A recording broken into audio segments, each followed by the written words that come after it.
영성으로 걷는 일상이라고 하는 주제로 벌써 몇 개월이 지나가고 있습니다. 어쩌면 제가 영성을 갖고 있기 때문에 이런 코너를 함께 하는 것은 아니고요. 저도 그 영성에 대한 목마름이 있고 또 이런 시간을 통해서 제 자신의 영성을 다시 다듬는다라고 하는 그런 맥락에서 이런 시간을 갖고 있습니다.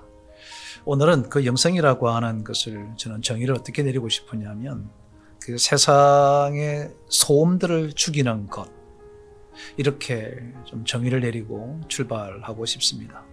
세상에는 우리를 향한 소리들이 참 많습니다. 그렇죠?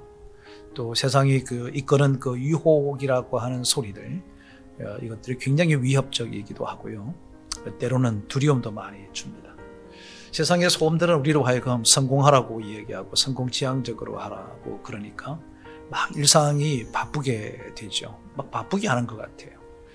또 우리로 하여금 세상 속에 자꾸 자기를 드러낼 수밖에 없도록 만드는 그런 외부적 환경 요인들도 많이 있는 것 같습니다. 그러다 보니까 막 나도 스스로 소음을 막 일으키고 있는 거다라고 생각을 하는 거죠. 세상에서 주어지는 소음도 있는데 내가 스스로 내가 소음을 만들어내고 있는 거 아닌가라고 하는 것입니다. 세상 속에서 나를 입증하기 위해서 우리 자신을 입증하려고 소음 속에서 살아가고 있다.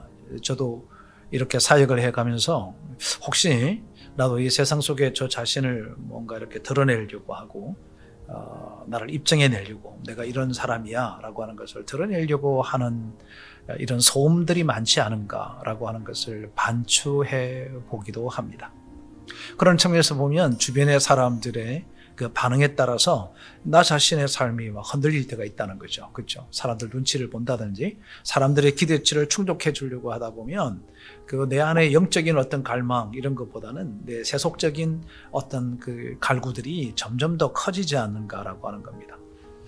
자, 우리 인사가 뭐냐면 바쁘시죠? 뭐 이게 우리들의 흔한 인사였지 않습니까? 그것은 마치 내가 바쁘게 살아가는 것이 잘 사는 것처럼 여겨지기 때문에 스스로 분주한 거예요. 뭔가 가만히 있으면 아무것도 하지 않는 것 같은 느낌을 우리 스스로가 갖는 것. 이것은 저는 사단의 속삭임이지 않을까. 그 영성을 흐트려 놓는 어떤 사단의 전략이지 않을까라고 생각합니다. 예수님께서는 결코 자신을 입증하려고 하지 않으셨습니다. 실제로 그렇죠. 자신을 입증하지 않으셨습니다. 또 자신을 드러내려고 하지도 않으셨습니다. 오히려 드러내려고 하면 그 자리를 떠나셨던 주님인 것을 볼 수 있습니다. 세상의 소음이 주님에게 다가왔습니다. 40일 동안 금식하는 중에 그에게 다가와서 건세를 주겠다, 또 왕권을 내게 주겠다, 명성을 높여주겠다, 큰 사람이 되게 하겠다, 이런 많은 소음들이 있었지만 예수님께서는 또한 스스로 자기를 입증할 필요도 전혀 없으셨습니다. 왜 그럴까요? 왜 그분은 이런 것이 필요 없었을까? 저는 이렇게 생각합니다.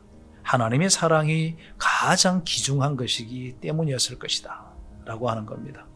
그래서 저는 영성은 세상의 소음을 죽이는 것이고 하나님의 사랑을 그리고 하나님을 사랑하는 것으로 채우는 것, 이것이 영성의 깊이, 영성의 너비가 아닐까 생각합니다.